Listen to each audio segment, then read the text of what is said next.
السلام علیکم ناظرین، میں ہوں آپ کی ہوسٹ سمرا ناز اور آپ دیکھ رہے ہیں HI TV۔ ناظرین، آج کی ویڈیو میں ہم بات کریں گے خان کی سول نافرمانیوں کے بارے میں۔ آج کی تحریر عبدالباسط الوی کے بلاگ کی جانب سے آپ کے سامنے پیش کی جا رہی ہے۔ آئیے انہی کی زبانی سنتے ہیں۔ خان کے دور میں پاکستان کو اہم معاشی چیلنجوں کا سامنا کرنا پڑا، جن میں بلند افراط زر، بڑھتے ہوئے قرض اور غیر ملکی ذخائر میں کمی شامل ہے۔ ناقدین نے استدلال کیا ہے کہ ان کی حکومت کی معاشی پالیسیاں، خاص طور پر افراط زر کے انتظام اور بیرونی قرض سے متعلق پالیسیاں غیر مؤثر تھیں۔ ان مسائل کو مناسب طریقے سے حل کرنے میں ان کی ناکامی نے پاکستان کو بین الاقوامی مالیاتی اداروں سے دور کر دیا، جس کی وجہ سے کریڈٹ میں کمی اور کشیدہ مالی تعلقات پیدا ہوئے۔ ناظرین، خان کی معاشی بد انتظامی نے ملک کے مالی حالات کو مزید کمزور کر دیا، جس سے یہ بین الاقوامی قرض دہندگان کے بیرونی دباؤ کا شکار ہو گیا۔ یہ معاشی مسائل بڑھتی ہوئی ملکی سیاسی بد امنی کے ساتھ مل کر ان دعووں کا باعث بنے کہ خان قیادت نے پاکستان کے طویل مدتی معاشی استحکام کو نقصان پہنچایا ہے۔ خان کے پورے دور میں ایک مرکزی مسئلہ ریاست کی فلاح و بہبود پر ذاتی مفادات کو ترجیح دینے کا ان کا رجحان تھا۔ 2014 کا دھرنا، سائفر ڈرامہ، IMF کو لکھا گیا خط اور 9 مئی، اس کے علاوہ 24 سے 26 نومبر تک کے واقعات جیسی مثالیں اس بات کی وضاحت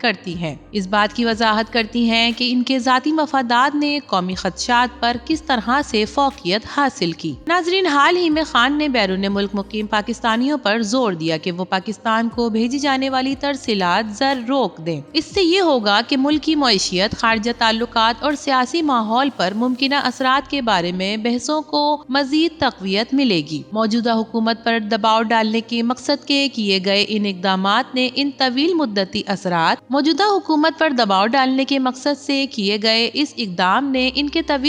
اثرات اور خان کے اپنے مطلوبہ مقاصد کے حصول کے بارے میں خدشات کو جنم دیا۔ ترسیلات زر، جو طویل عرصے سے پاکستان کے لیے زر مبادلہ کا ایک اہم ذریعہ رہی ہے، معیشت کو مستحکم کرنے میں اہم کردار ادا کرتی ہے، خاص طور پر بحران کے وقت۔ 2023 میں بیرون ملک مقیم پاکستانیوں کی ترسیلات زر تقریباً $30 ارب تھی، جو ملک کی غیر ملکی کرنسی کے ذخائر کے سلسلے میں کافی اہمیت کی حامل تھی۔ یہ نہ صرف پاکستان کے غیر ملکی ذخائر کے لیے اہم ہے، بلکہ ملک بھر میں لاکھوں خاندانوں کے لیے بھی ضروری ہے، جو غربت کے خاتمے، صحت کی دیکھ بھال، تعلیم اور بنیادی ڈھانچے کی ترقی میں معاون ثابت ہوتے ہیں۔ بیرون ملک رہنے والے بہت سے پاکستانیوں کے لیے اپنے وطن رقم بھیجنا اپنے پیاروں اور برادریوں کی مدد کرنے کا ایک اہم ذریعہ ہے، جو کہ خان کی ترسیلات زر روکنے کی قول معیشت اور قومی اتحاد دونوں کے لیے ایک متنازع اور ممکنہ طور پر نقصان دہ اقدام بن جاتی ہے۔ یہ ترسیلات زر لاکھوں لوگوں کی بقا کے لیے اہم ہے اور ان کے بہاؤ میں نمایاں کمی معاشرے کی سب سے کمزور طبقے کے لیے شدید مشکلات کا باعث بن سکتی ہے۔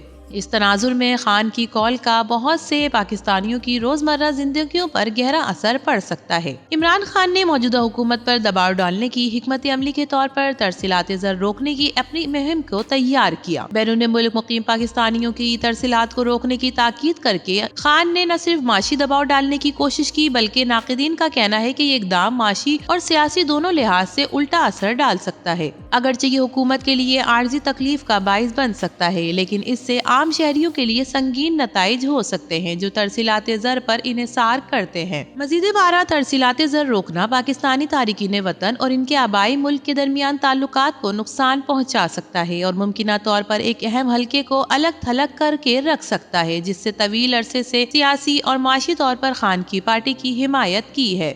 یہ فیصلہ سیاسی تقسیم کو گہرا کر سکتا ہے، قوم کو مزید پولرائز کر سکتا ہے اور ملک کے چیلنجوں سے نپٹنے کے لیے مشترکہ بنیاد تلاش کرنا اور بہت سے مشکل بنا سکتا ہے۔ خان کی قول ان ممالک کے ساتھ پاکستان کے تعلقات کو بھی کشیدہ کر سکتی ہے جہاں لاکھوں پاکستانی کام کرتے ہیں، جیسے خلیجی ممالک، برطانیہ، امریکہ اور کینیڈا۔ کارکنوں کو گھر رقم بھیجنا بند کرنے کی ترغیب دینا ان ممالک پر غلط تاثر قائم کر سکتا ہے۔ اگرچہ ترسیلات زر بنیادی طور پر نجی لین دین ہیں، لیکن اس کال کا سیاسی اثر سفارتی تناؤ کا باعث بن سکتا ہے۔ پہلے سے ہی غیر مستحکم جغرافیائی سیاسی ماحول میں یہ حکمت عملی غیر ضروری دباؤ پیدا کر سکتی ہے، جس کا پاکستان متحمل نہیں ہو سکتا۔ ناظرین، معاشی طور پر ترسیلات زر میں کمی پاکستان کی سب سے غیر یقینی مالی صورتحال کو خراب کر دے گی۔ ملک ایک اہم تجارتی خسارے، غیر ملکی قرض کی ذمہ داریوں اور بڑھتی ہوئی افراط زر سے نبرد آزما ہے۔ ترسیلات زر میں کمی ممکنہ طور پر کرنسی کی قدر میں کمی کو مزید کمزور کرے گی اور زر مبادلہ کے ذخائر کو مزید کم کرے گی، اور ممکن ہے کہ مزید کفایت شعاری کے اقدام زیادہ ٹیکس اور عوامی اخراجات میں کمی کا باعث بھی بنے۔ امداد اور قرضوں کے لیے بین الاقوامی مالیاتی فنڈ IMF اور دیگر بین الاقوامی مالیاتی اداروں کے ساتھ مذاکرات کے دوران ترسیلات زر میں کمی پاکستان کی مالی ذمہ داریوں کو پورا کرنے کی صلاحیت کو پیچیدہ بنا سکتی ہے اور انتہائی ضروری معاشی اصلاحات میں رکاوٹ بن سکتی ہے۔ ان کی کال قوم کی فلاح و بہبود کے لیے احترام کی کمی کی عکاسی کرتی ہے اور ان کے اقدامات کو قومی کے بجائے ذاتی مفادات کے حصول کی خواہش کے طور پر دیکھا جا سکتا ہے۔ پاکستانی عوام اور تارکین وطن نے کسی بھی سیاسی رہنما کے مفادات پر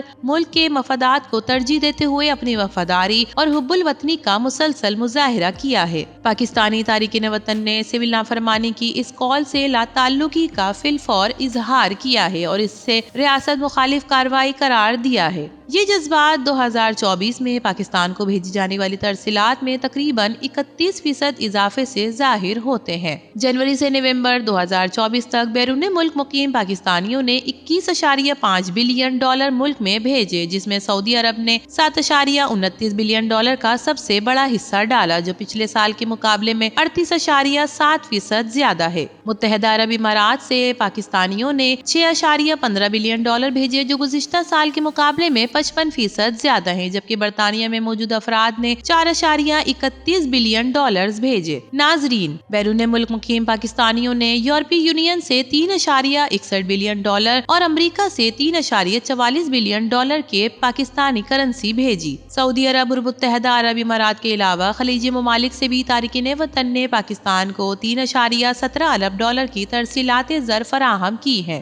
اس کے علاوہ آسٹریلیا اور ملائیشیا بھی بیرون ملک ملازمت کی متلاشیوں کے لیے اہم مقامات بن کر ابھرے ہیں۔ ہمارے دشمنوں اور کچھ ریاست مخالف عناصر کی بدنیتی پر مبنی کوششوں کے باوجود پاکستان کی معیشت مسلسل ترقی کر رہی ہے اور بہتر نظر آ رہی ہے۔ پاکستان اسٹاک ایکسچینج میں 2024 کے آخری تجارتی دن میں نمایاں اضافہ دیکھنے میں آیا اور 100 انڈیکس میں 3,900 پوائنٹس میں زیادہ اضافہ ہوا۔ ٹریڈنگ کے اختتام پر 100 انڈیکس 1,15,259 پوائنٹ پر رہا، جس میں 3,907 پوائنٹ کا اضافہ ہوا۔ دن کے دوران 100 انڈیکس تک پہنچنے والا سب سے زیادہ پوائنٹس 1,15,422 پوائنٹ کا تھا، جو کل تک 1.05 بلین حصص کی تجارت ہوئی، جس کی مالیت 40.88 بلین روپے تھی۔ کیپٹلائزیشن 432 بلین روپے سے بڑھ کر 14، جبکہ مارکیٹ کیپٹلائزیشن 432 بلین روپے سے بڑھ کر 14,558 بلین روپے تک پہنچ گئی۔ تجارتی سیشن کے دوران 100 انڈیکس میں 1,796 پوائنٹ کی حد میں اتار چڑھاؤ آیا، جس میں 81.5 کروڑ حصص نے 32.9 ارب روپے کی تجارت کی۔ مارکیٹ کیپٹلائزیشن میں 122 ارب روپے کا اضافہ دیکھا گیا، جو کہ 14,126 روپے ارب پر طے ہوا۔